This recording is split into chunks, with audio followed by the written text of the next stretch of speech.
के अंदर, उन मांसपेशियों के अंदर जो आपकी आते हैं, तो हमारे शरीर के अंदर में भी शरीर वो आपको लाभ करेगा। अब इसके अंदर क्या है कि आप हाथों को तो खाने पीने के अंदर कच्चे प्याज जैसे ही खाओगे तो वो जो गंधक है वो आपके शरीर के अंदर ना जरूरी है, तो सौंफ फायदा करती है। लेकिन अगर आपकी जगह अगर उसी को अगर आप मीठी लस्सी बनाते हो, अब कॉन्स्टिपेशन और गैस रिलेटेड जितनी भी प्रॉब्लम है उसमें एक तो वज्रासन आपको सबसे बढ़िया फायदा करेगा। वज्रासन के अंदर नॉर्मल क्या है कि हम इस पोजीशन के अंदर बैठते हैं। अब ये पोजीशन के अंदर क्या, पंजे लगे हुए हैं, एड़ियां बाहर है, हिप इसके बीच के अंदर है। अब इसमें होता क्या है कि अगर आपको इसमें बैठने में शुरुआत में दिक्कत होती है तो अपने टखनों के नीचे कपड़ा लगा लो, अपने थाइज के नीचे कपड़ा लगा लो। तो कई लोगों के जैसे घुटने नहीं फोल्ड होते, तो उसका सिर्फ कारण क्या है कि ये जो मांसपेशियां है ना, ये हमारी कनेक्टेड है इंटेस्टाइन से। अब जब आपकी ये लचीली हैं मांसपेशियां, तो उसके कारण क्या है कि आप जितना ज्यादा वज्रासन में बैठते हैं तो उससे होता है क्या है कि एक मात्र ये एक ऐसा आसन है जो खाना खाने के बाद में किया जाता है। बाकी आसन वज्रासन के अलावा मतलब खाना खाने के बाद में किए नहीं जाते। तो इसको आप खाना खाने के बाद में बैठ सकते हो इसमें। इससे होता है क्या है, वज्रासन में जैसे ही बैठोगे आप, ये मांसपेशियों पे दबाव आएगा।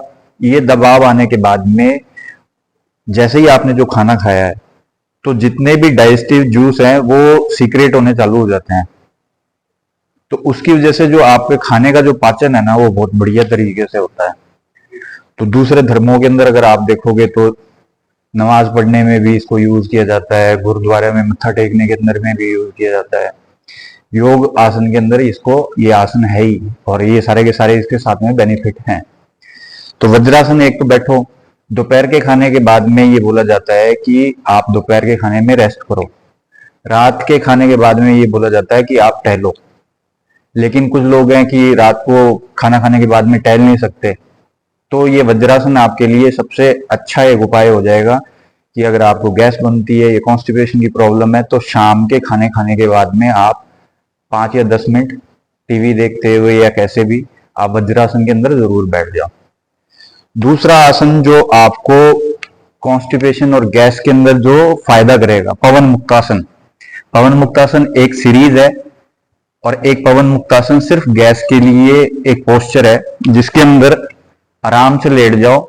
चाहे तो सुबह सुबह अगर आपको ब्लोटिंग फील हो रही है तो दोनों घुटनों को फोल्ड करते हुए, दोनों हाथों से पकड़े, ये बेली को अंदर की तरफ स्क्वीज करना है, अंदर की तरफ दबाना है इसके अंदर, और सांस छोड़ते हुए इन घुटनों के नाक लगाना है यहाँ पे। अब यहाँ पे जब आप नाक लगाओगे इसमें, तो कम से कम 5 या 10 सेकंड के लिए इस पोस्चर के अंदर रुक जाओ। हाँ, छोड़ते हुए नाक जब लगा लोगे तो उस पोजीशन के अंदर 10 सेकंड रुके हुए आप लंबी गहरी श्वास लो। ले सकते हो। हाँ, उस लास्ट पोजीशन में जब नाक लग जाती है उस पोजीशन के अंदर आप सांस लेते रहो। तो 5 या 10 सेकंड के लिए जब आप उसमें होल्ड करते हो तो आपके इंटेस्टाइन के अंदर मूवमेंट होनी चालू हो जाती है। तो जो भी अपचा जो उसके अंदर खाना पड़ा हुआ है वो क्या है, डाइजेस्ट होके मल के रूप में आगे खिसकना चालू हो जाता है। फिर उसके बाद में एक नौकासन है। नौकासन के अंदर नॉर्मल सीधे लेट जाते हैं आप, और नौकासन के अंदर ही सांस को छोड़ते हुए इसको वापस दबाना है अंदर की तरफ, इंटेस्टाइन को दबाते हुए ऊपर की तरफ आप जब उठते हो इस पोजीशन के अंदर आप रुकते हो सांस छोड़ते हुए। तो ये लास्ट पोजीशन में आने के बाद में आप यहां पे लंबी गहरी श्वास लेनी चालू कर दें। अब नौकासन के अंदर 10 सेकंड 20 सेकंड का कोई उसके अंदर वो क्राइटेरिया नहीं है कि आप 5 सेकंड 10 सेकंड रुकते हो फिर वापस लेट जाते हो। इसमें ये होता है कि जब तक आपके यहाँ पे कंपन ना महसूस होने लग जाए, मतलब यहाँ की मांसपेशियां कमजोर है, मांसपेशियां कमजोर हैं, तो यहाँ पे जैसे 20 सेकंड के अंदर अगर आपको कांपने लग जाए शरीर यहाँ पे, या 30 सेकंड के अंदर कांपने लग जाए, तो उसके बाद में सांस लेते हुए नीचे की तरफ आ जाओ।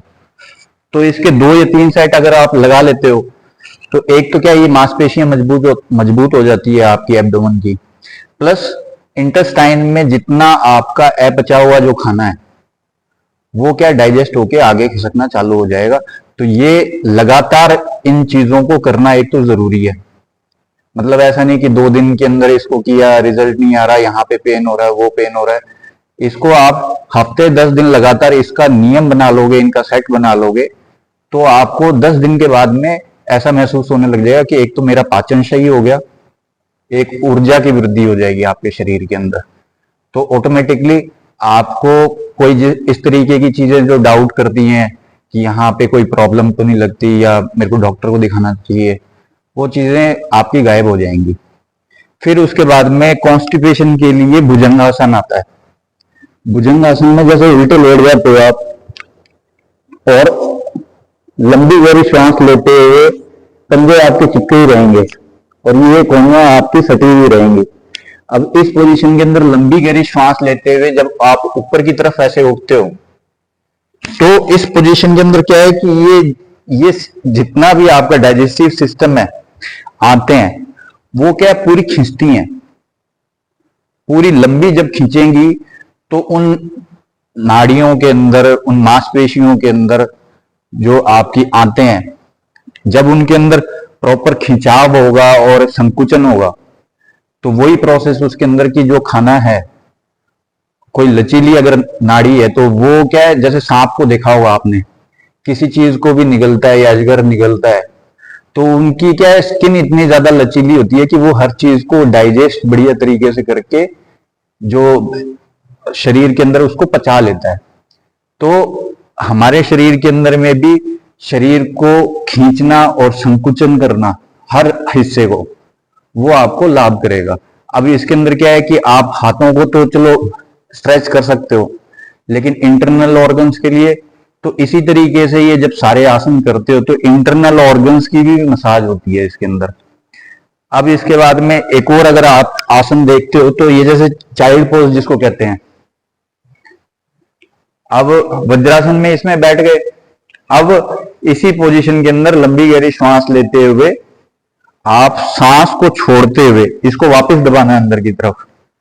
इसको दबाते हुए जब सांस को छोड़ते हुए नीचे की तरफ जाते हो, ये पूरा माथा जब लगाते हो इस पोजीशन के अंदर, तो इस लास्ट पोजीशन में आने के बाद में आप लंबी गहरी सांस लेनी चालू कर दो। तो इस पोजीशन में रहने के कारण क्या होगा कि यहाँ पे जो इंटरनल ऑर्गन्स हैं और जो आपकी आंतें हैं, इनकी मसाज होनी वापस चालू हो जाएगी और जो भी गैस है वो क्या रिलीज हो जाएगी एक तो, और दूसरे नंबर पे आपको कॉन्स्टिपेशन के अंदर है ना, ये काफी ज्यादा लाभ करेगा। तो इस पोजीशन के अंदर या तो आप अपने हाथों को वैसे पीछे भी रख सकते हो यूं पकड़ के, या नॉर्मल यहाँ पे भी रख सकते हो। यहाँ पे लंबी गहरी श्वास लेनी चालू कर दो इसमें, और फिर उसके बाद में सांस लेते हुए जब आपको लगे कि 30 सेकंड हो गए, 20 सेकंड हो गए, तो उसके बाद में ऊपर की तरफ आ जाओ। तो ये अभी तक मैंने जितने बताए हैं ना, उसके अंदर शरीर को ना तो कोई हानि होगी, प्लस गैस रिलीज करने के लिए तो बहुत बढ़िया ही चीज है ये सारी की सारी। अब इसके बाद में एक और आता है, आप एक एडी को हिप के जॉइंट के पास में रखोगे, दूसरा एक पैर आप अपोजिट साइड के अंदर रखते हो। अब ये अपोजिट हाथ या जब यहां से निकलता है तो जब अगर इसका यहां पे टच हो जाता है घुटना, तो हाथ से टच कर लेना है, अदरवाइज यहां से पंजे को पकड़ेंगे। तो ये क्या, इस ट्विस्टिंग के अंदर क्या है कि ये सारी जो आते हैं ना इस साइड की, वो पूरी स्क्वीज हो रही है यहाँ पे। तो जितना भी मल है या जो खाया पिया है वो सारा का सारा क्या पचने में आपको मदद कर देगा। प्लस क्या किडनी की मसाज होती है, प्लस इस साइड के अंदर करोगे तो लीवर की मसाज हो जाएगी, और उसके अपोजिट साइड के अंदर करोगे तो आपके पैनक्रियाज की मसाज हो जाएगी, प्लस किडनी की मसाज होगी, प्लस आंतों की मसाज हो जाएगी। साथ के साथ आपके हिप के जॉइंट, पैरों के जॉइंट, प्लस हाथों की भी मसाज हो जाती है। अब कुछ लोग हैं उसको नहीं कर सकते। अब इसमें लंबी गहरी श्वास लेनी है, नहीं नॉर्मल श्वास के साथ में इसके साथ में करें। हाँ, इसके अंदर कुछ नहीं है ऐसा। फिर प्लस अगर ये पोजीशन जैसे इंटरमीडिएट मीडियम लेवल है, इसमें भी एडवांस लेवल और चला जाएगा। अब इसका बिगिनर लेवल अगर जब हम स्टार्ट करेंगे, तो बिगिनर लेवल के अंदर क्या है कि ये नॉर्मल सीधा पैर रखा, इसी पैर को यहां रख दिया, अब इसी पोजीशन के अंदर वही ट्विस्टिंग काम कर रही है यहाँ पे।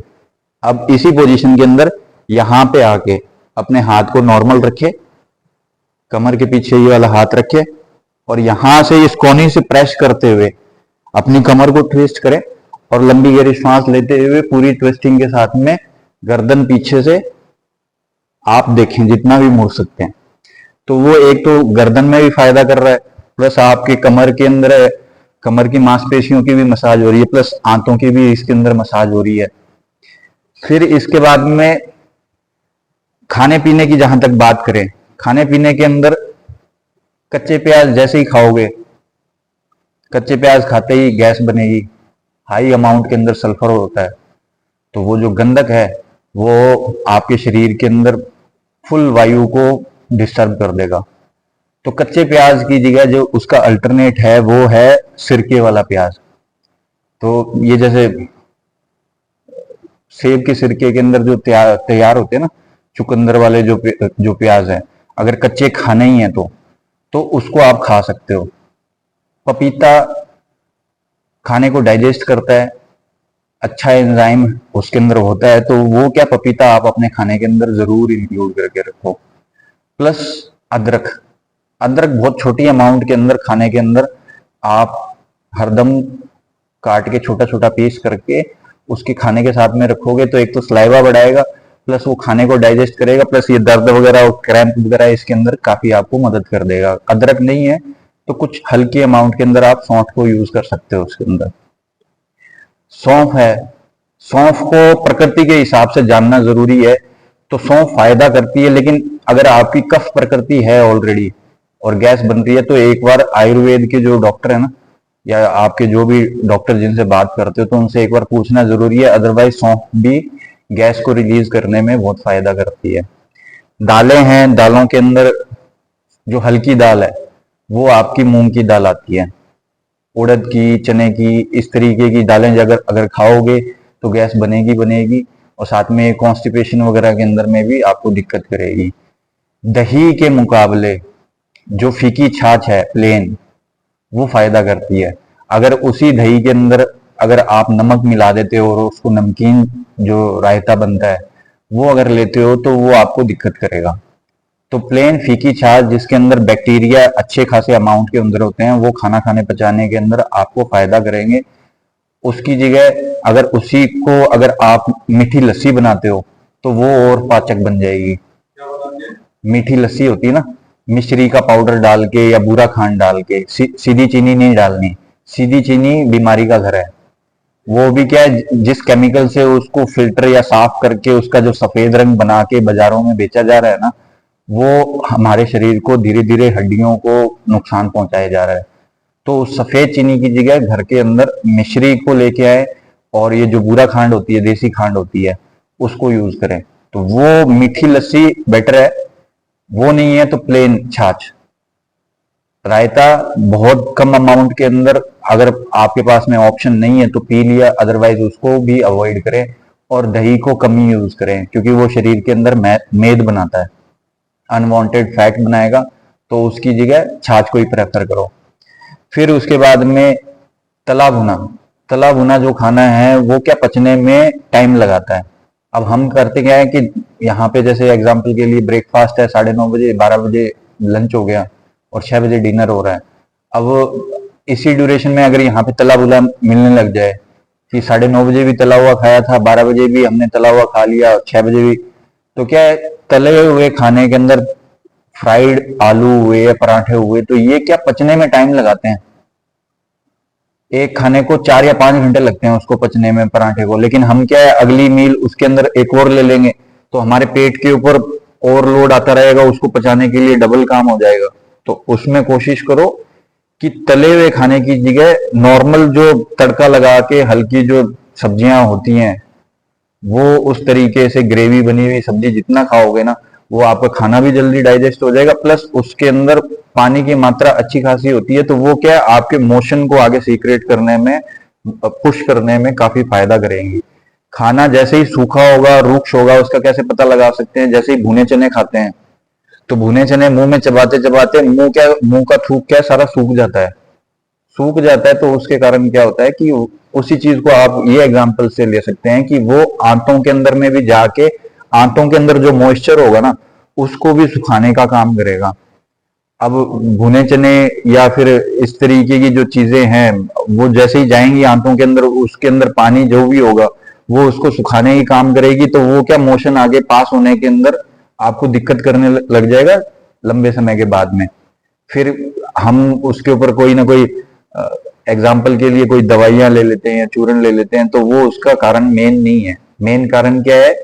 आंतों को चाहिए नमी, आपके खाने के अंदर पौष्टिक रूप से उतनी ग्रेवी या पानी इस तरीके से हो कि वो क्या है, उस खाने को जो भी आपने खाया है उसको क्या है वो आगे खिसकाने का काम करे। अरंडी का तेल, अरंडी का तेल बहुत फायदा करता है। अरंडी के तेल को नॉर्मल दूध के अंदर एक ढक्कन अगर आप ले लेते हैं, तो वो क्या है मल को आगे खिसकाने में और गैस को निकालने में बहुत मदद करता है। तो मतलब वो वायु को रोकेगा नहीं। कई बार हम कहते हैं ना कि वायु ऊपर चढ़ रही है, बार बार गैस मुंह से डकार आ रही है, इस तरीके की चीज है। तो अरंडी का तेल क्या है, वो मोशन को खिसकाए रखेगा, उसमें चिकनाहट बनाए रखता है आंतों के अंदर, उसको डैमेज नहीं होने देता। तो अरंडी का तेल बहुत फायदा करता है। प्लस इसबगोल, इसबगोल अच्छा फाइबर है। तो वो क्या है, जब भी आप इसबगोल को एक ग्लास के अंदर एक चम्मच अगर मिलाते हो ना, तो वो फूल के बढ़िया एकदम पानी वाला है ना, एकदम तैयार हो जाता है। तो जिस भी खाने के अंदर, मतलब हम घरों के अंदर देखते हैं तो आटा लेके आते हैं, उस आटे के अंदर फाइबर नहीं होता, खीरे के भी छिलके उतार देते हैं, सब्जी जो बनाते हैं उसके भी छिलके उतारे जा रहे हैं। तो एक्चुअली में उस फाइबर का काम क्या है कि उन जो खाना अपच, जो मतलब जो अनडाइजेस्टेड है, उसको इकट्ठा करके बाहर फेंकने का काम होता है फाइबर का। लेकिन फाइबर की कमी होती है तो उसकी वजह से वो आंतें डैमेज होने लग जाती है लंबे समय के बाद में। तो अगर आप छिलका उतारना ही चाहते हो खीरे का, लौकी का, तो अपने खाने के अंदर एक चम्मच डेली का इसबगोल जो है ना भिगो के, वो जरूर रखें, ताकि वो फाइबर का काम करके आंतों के अंदर कुछ भी है ना अनडाइजेस्टेड ना रहने दे, और उसको इकट्ठा करके बाहर फेंकने का काम रेगुलर करे रखें। और खाने के अंदर कोशिश करो कि जैसे फ्रूट्स हैं, सीजनेबल जितने भी फ्रूट्स हैं उसको खाओ, कोई दिक्कत नहीं है। वो आपको शरीर के अंदर पौष्टिकता, न्यूट्रिशन भी देगा, प्लस आपके शरीर के अंदर एनर्जी हरदम मेंटेन करे रखेंगे। और इसके अंदर इतना ज्यादा कोई कॉम्प्लिकेटेड नहीं है गैस के अंदर। बस ठीक है कि कच्चे प्याज से बचो, गरिष्ठ भोजन होती है जैसे तला हुआ जो हो गया या फिर दालें हो गई, इन चीजों से बचो। मतलब घी है, घी को रोटी के ऊपर लगा के खाते हो कोई नुकसान नहीं है, लेकिन घी को हम उसके पराठे बनाए जा रहे हैं, उसी के अंदर सब्जियों को तल भी रहे हैं, या फिर उसी के ऊपर घी उस पे सब्जी के ऊपर भी डाल के खा रहे हैं, तो इतना अभी पचाने का हमारे शरीर का मतलब है नहीं। या तो उतनी एक्सरसाइज कर लो। अब हमारा पूरी दिनचर्या एक्सरसाइज वाली है नहीं, ठीक है। जो लोग हेल्थ कॉन्शियस हैं वो डेली का अपना 15 मिनट या 1 घंटा एक्सरसाइज करके मेंटेन करके रख रहे हैं, लेकिन उन लोगों का क्या जो कि सिर्फ खाए जा रहे हैं और सिर्फ लेटे हुए हैं या फोन चलाए जा रहे हैं, टीवी देख रहे हैं, तो उसमें तो फिर थोड़े टाइम के बाद में शरीर में दिक्कतें आने चालू हो जाएंगी।